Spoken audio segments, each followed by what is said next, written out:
Bom dia, sexto ano, tudo bem com vocês? Vamos continuar a estudar sobre os gregos? Então, vamos hoje começar com uma história que foi escrita lá na Grécia Antiga, na época de um escritor chamado Homero. E o nome da história é O Cavalo de Troia. Talvez você já ouviu essa história. Foi uma história daquele período do início lá da Grécia. Muito bem, daí você também talvez lembrou, existe um vírus de computador, né, chamado Cavalo de Troia. Por que será que ele tem esse nome? Através dessa história você vai entender. Então, Heródoto escreveu 2 livros, Ilíada e Odisseia. Ilíada é porque a palavra Ilion significa Troia, em grego, e Odisseia porque Odisseu é Ulisses, o nome do herói da história é Ulisses, em português, em grego é Odisseu. Então, a história é que havia uma mulher muito linda chamada Helena, e ela tinha nascido de um ovo de cisne, e ela era uma mulher maravilhosa, de linda, e ela, quando cresceu, se casou com o rei de uma cidade grega chamada Esparta. E um dia, o rei de Troia roubou a linda princesa Helena e levou para a cidade de Troia. E então deu uma guerra entre Esparta, uma cidade grega, entre os gregos e os troianos, as pessoas que moravam em Troia. Troia era fora da Grécia.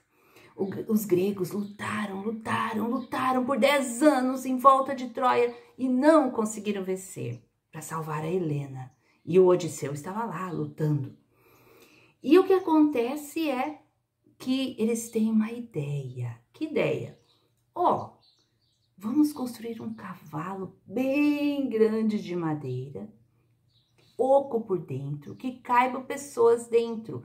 E aí a gente deixa lá como um presente para os troianos. E assim fizeram. Fizeram um cavalo oco, bem grande, deixaram na porta da cidade, tinha uma portinha lá na barriga do cavalo, e entraram alguns soldados. Naquela época as cidades tinham muros altos, muralhas, e tinham portas grandes que eram fechadas à noite. O que aconteceu? Eles entraram ali, aqueles 2, 3 soldados, ficaram quietinhos. Os troianos não viram ninguém e pensaram, oba, um presente. Os gregos deixaram um presente para nós, vamos trazer para dentro da cidade. Trouxeram para dentro da cidade, se alegraram, fizeram festa. De noite fecharam as portas da cidade e aqueles soldados devagarinho saíram de dentro do cavalo, abriram as portas da cidade para os outros gregos entrarem, fizeram guerra e venceram os troianos e libertaram o Odisseu. Ulisses libertou a linda Helena ali do rei de Troia. Gente, essa é uma história cheia de fantasia, deu para perceber, né? Muito bem. Mas essa história, então, ela foi escrita na Antiga Grécia e até hoje é um clássico que as pessoas leem. Então, a gente fala dessa história porque ela contém alguns aspectos, assim, da época, de como que as pessoas viviam e tal, mas é uma história inventada, deu para perceber, né? Certo? As cidades gregas, de fato, devem ter feito guerra com Troia em algum momento, eles sempre estavam se guerreando. Agora, que ficaram 10 anos rodeando a cidade, aí já é um certo exagero, né, gente? E uma mulher nascer de um ovo de cisne, bem, aí nem se fala, né?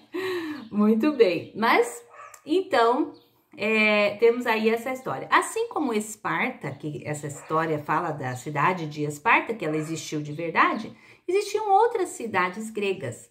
A Grécia, ela nunca formou um grande império, que tinha um rei que dominava sobre todas as cidades. Não, tinha cidades independentes, cidades separadas umas das outras. Essas cidades são chamadas de cidades-estado. Cada cidade tem suas leis, tem seu rei, só que todas elas tinham em comum que falavam o grego, tinham a mesma cultura, eles tinham também a mesma religião, eles tinham vários deuses, como a gente já viu. Então, eles tinham muita coisa em comum, mas cada cidade tinha seu governo próprio, tá? Dá para entender, né? Uma cidade diferente da outra nesse sentido. Então, tinha Esparta, Atenas, Corinto. Corinto é citada na Bíblia. O apóstolo Paulo viajou por muitas dessas cidades. Tebas e várias outras. Mégara. Nós vamos estudar sobre duas cidades gregas. Hoje a gente vai falar de uma delas, que é Atenas. E na próxima aula a gente estuda sobre Esparta. Essa que é citada na Guerra de Troia, tá bom? Então hoje a gente vai falar de Atenas. Essa cidade é estado grega da antiguidade. Aí você vai dizer, mas professora, hoje existe Atenas? Sim, hoje Atenas é a cidade capital do país Grécia, um país moderno, certo? Mas essa Atenas que a gente está estudando é lá de antes de Cristo, lá atrás, onde ela era uma cidade independente, tinha seu próprio rei, certo? Foi fundada por um daqueles 4 povos, lembra dos 4 povos que fundaram os gregos, que formaram a nação grega, né, os gregos. E essa cidade de Atenas foi fundada pelos jônios, lembra dos jônios? Então, mais ou menos no século X a.C. foi fundada numa colina perto do mar, tá? Como ela estava perto do mar e a Grécia tinha ótimos portos naturais, é claro que os atenienses logo se dedicaram a navegar, navegação, comércio marítimo, pesca. E essa cidade se desenvolveu como uma cidade, conhecia muita gente, porque viajavam para lá e para cá. Então, uma cidade de navegadores, de poetas, de filósofos, uma cidade bastante movimentada, os seus portos sempre chegando gente, viajando gente por ali. Então, uma cidade bem importante mesmo da Grécia Antiga. No comecinho, quando os jônios fundaram, tinha um rei, tá? E o rei governava ajudado pela aristocracia, que seriam aquelas pessoas que eram chamadas ali de eupátridas, em grego. Eupátridas significa bem-nascido. Ele vinha de uma linhagem de pessoas nobres. Então, o rei, com esses nobres, os bem-nascidos, é que governava a cidade, comandava, organizava. Tinham esses bem-nascidos, é que tinham os cargos públicos, os funcionários do rei, eram todos esses bem-nascidos, tá?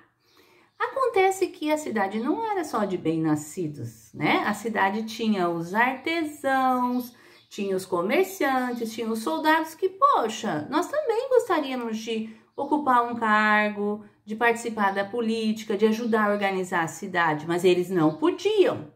Como eles não podiam, eles começaram a querer isso e começar a colocar essa necessidade de que mais pessoas participassem, não só aquele número pequeno lá dos bem-nascidos.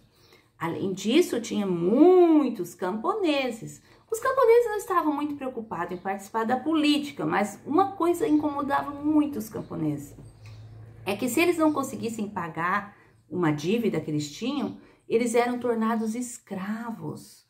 E isso incomodava muito os camponeses, porque às vezes as colheitas não eram muito boas e eles não conseguiam pagar o que eles estavam devendo naquele ano, aí eles viravam escravos e eles queriam que acabasse essa escravidão por dívida. Muito bem, chega lá o século 6 a.C., no ano 594, e um político importante chamado Solon, ele fez uma reforma. Nessa reforma, ele decidiu: não vai mais ter escravidão por dívida. Acabou. Isso foi bom? Foi ótimo. E foi um bom caráter dele fazer essa mudança, porque agora nenhum camponês mais seria escravizado por dívida. Muito bem. Aí ele também dividiu as pessoas em classes sociais, não agora só os bem-nascidos que podem participar da política. Aqueles que têm uma certa riqueza. Aquela época a riqueza vinha da agricultura, do plantio, da colheita. Quem tem uma certa riqueza agrícola vai participar da política. Bem, mudou muita coisa? Bem, mudaram as pessoas. Agora, os mais ricos também podiam participar da política, mesmo que não fossem bem-nascidos.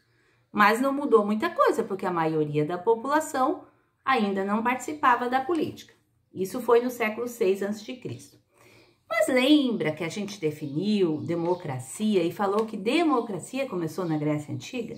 Pois é, mais tarde, no ano 508 a.C., ainda no século 6 a.C., surgiu um outro político chamado Clístenes, que ele fez algumas reformas que fundamentaram a democracia. O que significa democracia? Demo, povo, cracia, Governo, poder. Então é o governo do povo, o poder do povo. Todas as pessoas poderem ajudar a decidir as coisas da cidade. E então ele resolveu fazer essa mudança. Então ele criou 3 órgãos de decisões políticas na cidade. Olha só. Primeiro era a eclésia. Eclésia significa assembleia. Eclésia do povo, assembleia do povo. Nessa assembleia participavam todas as pessoas da cidade. Opa, todas? Bem, para a época foi muita inovação. Todos os homens que tivessem mais de 18 anos e que fossem de fato atenienses, fossem filhos de pai e mãe que tinham nascido em Atenas. Não podia ser estrangeiro, de outra cidade também não podia. Então essas pessoas, daí todas participavam, esses homens maiores de 18, atenienses, participavam das decisões. A eclésia decidia quem ia governar, votava as leis, decidia como gastar o dinheiro público dos impostos. Essa então é o primeiro órgão e o maior, com mais gente. Por isso democracia, porque todos ali participavam, certo? Das decisões. Muito bem. Depois vinha o bulê. Bulê era o conselho dos 500. 500 pessoas eram escolhidas por sorteio. Eram sorteados e essas 500 pessoas, elas iam preparar os projetos do que eles queriam fazer na cidade. Por exemplo, vou dar um exemplo bem assim de hoje em dia. Queremos construir um parque de diversões na cidade. Então, o bulê, essas 500 pessoas, o conselho dos 500, ia preparar o projeto. Vamos ter que achar um terreno, temos que achar pedreiros para ir construindo, temos que achar uma empresa que traga os brinquedos, entendeu? Eles preparavam todo o projeto. E esse projeto daí votado para a eclésia, tinha que dizer, tá certo, nós gostamos do projeto, tá valendo. E aí tinha o último grupo, os estrategos. Os estrategos eram 10 pessoas só, 10 cidadãos. 10 cidadãos que eram eleitos por 1 ano. Eles tinham 1 ano para trabalhar.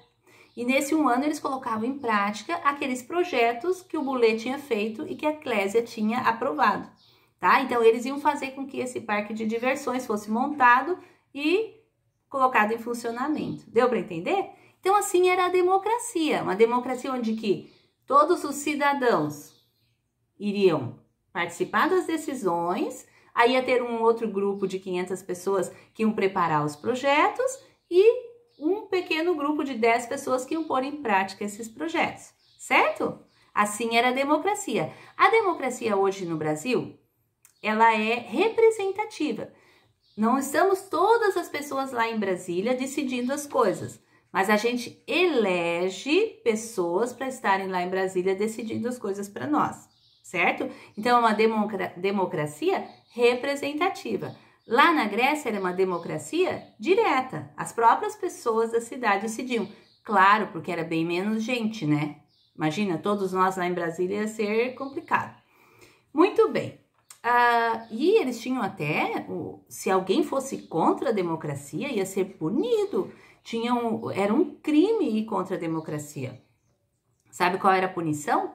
Ficar 10 anos longe da cidade. Se lá em Atenas alguém se colocasse contra a democracia, ele ia ser mandado para fora da cidade por 10 anos. Isso tinha um nome, ostracismo, tá? Entenderam então?